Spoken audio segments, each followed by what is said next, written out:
BP has had a torrid few years.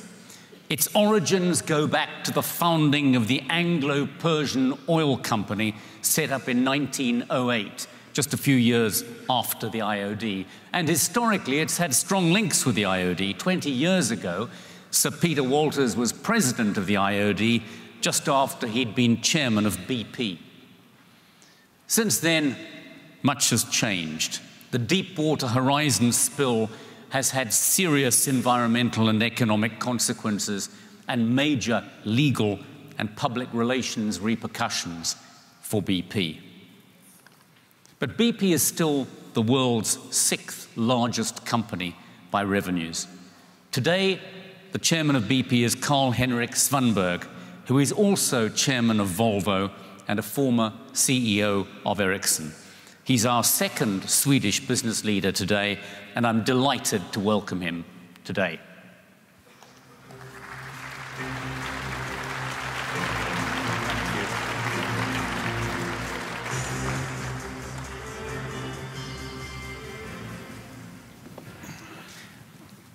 Carl-Henric, you've been in post 4 years. How do you reflect as you look back on that period? Well, let me first just say before we start that what an exciting day it has been. I must say that there was a much better program than I had expected, and talk about disruptive businesses and Bitcoin and Uber and all that. And I hope we can help show you that it can be equally exciting in a boardroom as Uber's 27-fold or it was growth.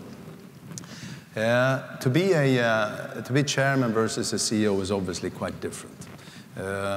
As a CEO, you are thinking long term, but in reality, most of your time is really about delivery, pushing change in the company, driving growth. As a chairman and as a board, it's almost the opposite role. You do monitor the performance and the development of the company, but you have time to think about where the company is heading. Do we have a good enough strategy? Do we have the people to deliver it? Do we have the culture to support it? And above everything, do we have a debate in the company and in the boardroom that is open and critical and crisp enough so we can drive change from also there? Now, the Deepwater Horizon casualty disaster must have been a huge part of your 4-year period. What's the role of a CEO and a chairman in a crisis like that? Well, the roles are not, they are different, because when you go into the crisis, this is all that matters then. This becomes completely absorbing, and we worked, all of us, around the clock for at least a year, and the board met, I think, 100 times the first 2 years or something. It was really intense, but of course mostly intense for management. But it's similar again. The CEO and his team works directly with the spill, closing the well, dealing with the cleanups, all those matters. We as a board and me as a chairman, besides being there to support the team every day, every minute, is about the long-term survival of the company. This becomes critical. We have to make sure that the company is safe and sound, both financially and operationally. And that is what led us to all these decisions about selling assets for 25 billion, canceling the dividend, making sure we got to the White House and got the deal with the administration. We wouldn't have made it without that. So in that way, there are different roles, but of course we were very intertwined. And dealing with governments, the geopolitical dimension to a corporation of BP's size. You deal with Russia, you deal with America, but you deal with governments around the world. How difficult is that? Well, it's a key part in a company like BP, because it's geopolitical. The geopolitical situation is critical for us to understand. And we obviously, Shimon Peres once said to me that you can almost, and of course there are UK and Norway and the US, but he joked and he said, almost everywhere where there is oil, there is corruption, difficulties, and where there is no oil, there's democracies. we obviously work in many countries where there are geopolitical difficult situations. We don't run our own foreign policy department. We follow what United Nations, what EU, and what our government tells us we can do and not do. But once we're in the country, we have to deal with the governments. We need to be involved with them. We need to understand what their desires and ambitions are. The sheer power of governments, though, must mean you have to end up being pushed around by some pretty difficult people. Well, maybe you can see it that way, but more importantly, where those countries that have oil and gas, this is their lifeline from an economic point of view. And it also tends to mean, I guess we have an exception in Libya, but almost regardless, through countries and regimes fall and others come and so on, the oil flow, the gas flow continues. Because whoever is in charge in the country, they will continue to be in need of the income. So I'm not sure we're being pushed around, but certainly they have taken a larger and larger part of the value of the assets we find. The nature of the chairman's role has changed over the last few years, hasn't it?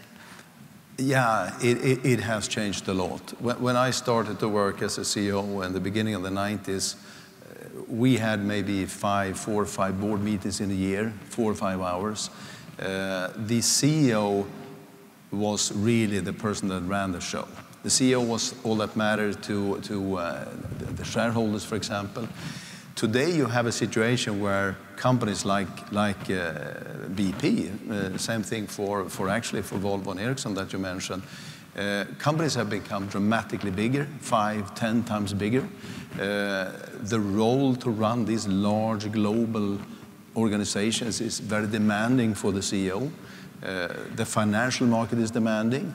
The shareholders become more active. They hold the board accountable because they elect the board. We appoint a CEO.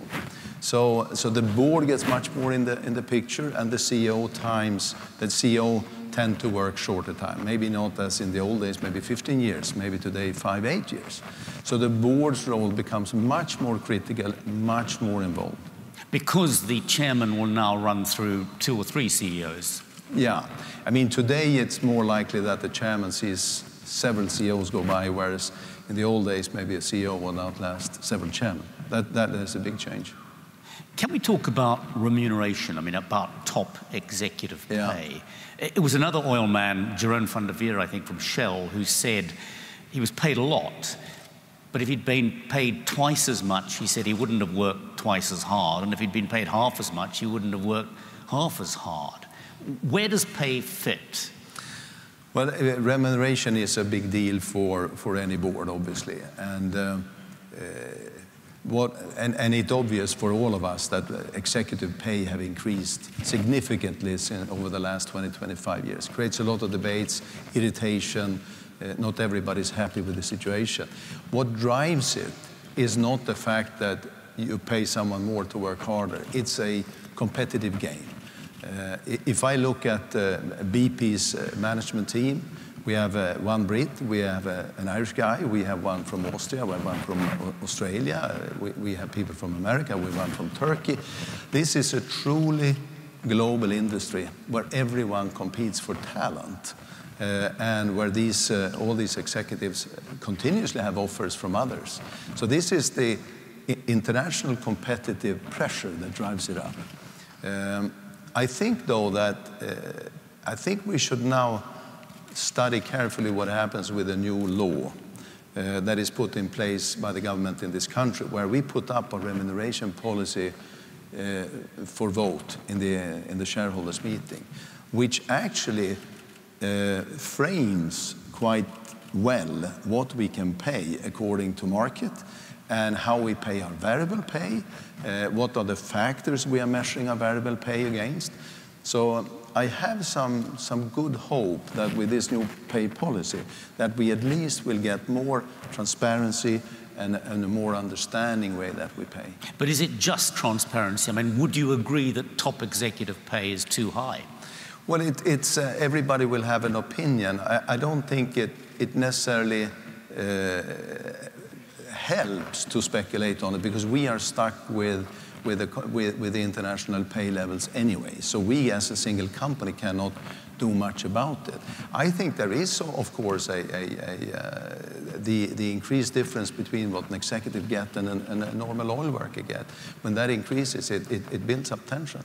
You come from a much more egalitarian society where pay levels aren't as wildly different as they are here. Is that healthier? Well, I can only conclude that the debate is the same. The debate is exactly the same, and the differences have increased in a similar way. Maybe it is so that in Sweden that it isn't as obvious for a Swedish CEO, unless you are in the very global industries, to go and work elsewhere. So that the competitive pressure on pay is maybe not as much in Sweden. I don't know if that's the case, but I can imagine it is to some extent. Whereas here in a very open society and people are moving around, I think we're very, very open and vulnerable to the international pressure. Can we talk a bit about diversity? Not just gender diversity, but diversity overall. How do you keep boards refreshed? Well, the board, to keep the board refreshed is another main topic for me as a chairman and for all of us. We have a nominations committee of 5 people. We are, if you sit there for 9 years, which is the maximum time, I guess, unless you want to explain or sit longer. But say 9 years and 12 people on the board means you do put on 1 or 2 every year. And you want to have a board that is as diverse as possible. You want probably to have at least half the board being retired CEOs. Because running an organization with 100,000 people, you want to have people around the table that knows what that means. How fast can you drive change? How many initiatives can you take at the same time? How quickly and how important it is important, but how quickly can you change culture, for example? But meanwhile, you want to have experts. We have Skip Bauman, who used to run the nuclear fleet in the US, Admiral, and he's Mr. Safety, if you like. Wonderful contributor to what we do. We have Ann Dowling, who used to run or still at the end of running the engineering academy at Cambridge, probably the best academy in Europe on that topic. So you want to have that balance. You want to have balance, different nationalities. We have Putuma Naleko, an African from South Africa, very distinguished business leader, very experienced. So you want to have diversity, age, background, and of course you want women on board. We all know that the more women, the more gender balance we get, the better the board becomes. You also have an international advisory board. Yeah. How useful are they? Well, they are actually tremendously useful. This is an advisory board. You can read about it in the annual report. And we have people like Kofi Annan is there, Javier Solana, who used to be the foreign minister in Europe and was also the Secretary General of NATO. There is Ernesto Zedillo, who used to be the president of Mexico. There is Josh Bolton, who was the chief of staff in the White House for 8 years, and so on and so on. So these people we're doing 2 things. One is that they are not the type of people that you can get on a board with all the hard board work that there is, but they can come and contribute.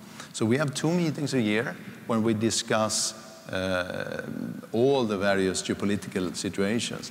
But they're also available, and I've talked to 3 or 4 with them just last week to get information on how do they read the situation with ISIS in the Middle East or the Ukrainian situation or similar, where almost all of them, or at least some of them, are almost present around the negotiation tables or around there in geopolitical crises.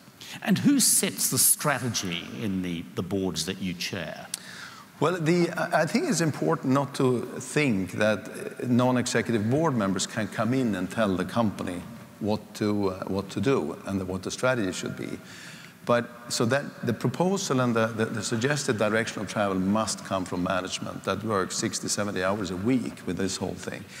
But you must make sure that you have a board that is fit for the task, that have relevant backgrounds for this industry or similar industries, or have areas of expertise that you can challenge and interrogate and discuss until everybody is in agreement. And the whole, it's not a one-time event, so the whole strategy evolves with that. And I actually think one of the most critical tasks as a chairman, which probably only I can do, is the chairman is the only that can do it, is to create the atmosphere in the boardroom that it's open enough that people dare to come forward with views and ideas, and that sometimes, at least, not every time, because then you lose control, but from time to time you will end up saying, but I think the proposal here, we understand the proposal from management, but I think we should have another go at this, because this was really important discussion we have. And that would not come to a surprise to the CEO, because he would be equally sort of willing to sort of think through this once again. And because that is also when the board is alive. So you don't want a board where people just randomly ask a question or two, but it must matter what you do in the boardroom. It's interesting that we've had two Swedish business leaders here today. Yeah. Do Swedish companies work differently from other ones? I think there is, I think I should be always careful of saying that this is the way the French are, this is the way the Swedes are, but there is a distinct difference with a country like Sweden, and that is that the global companies seldom have more than 2, 3, 4% of their business in Sweden. So the export and the global business is the thing. So you join these companies either because you're fascinated by Tom Johnston's bearings, or you want to go out and travel the world. If you join an American company, the likelihood is big that your career path is domestic. You may go and work somewhere abroad, but the majority of the people in the management team, or group management, have probably only worked, call it domestically, although America is big. So I think Sweden, in that sense, people are very well traveled. They're very experienced, and coming from a small country, you don't come out to educate and teach people how to do and tell them this is the way you do it. You come out with a curiosity about the local culture. And of course, Great Britain and Germany and France are a little bit between sort of big America or small Sweden. You've been at BP 4 years. What would you like to have achieved when you stepped down as chairman?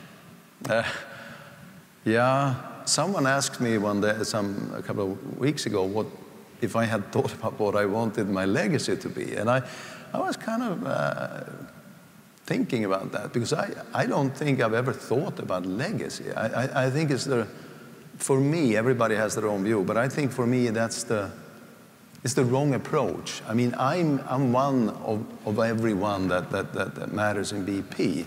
My task is to run an efficient board that can support and challenge management and can help drive this company to its success. And that is where I get my enthusiasm for. I don't go around thinking about what people will say about me. I think people are soon forgotten, but what matters is what the company does. Carl-Henric, thank you.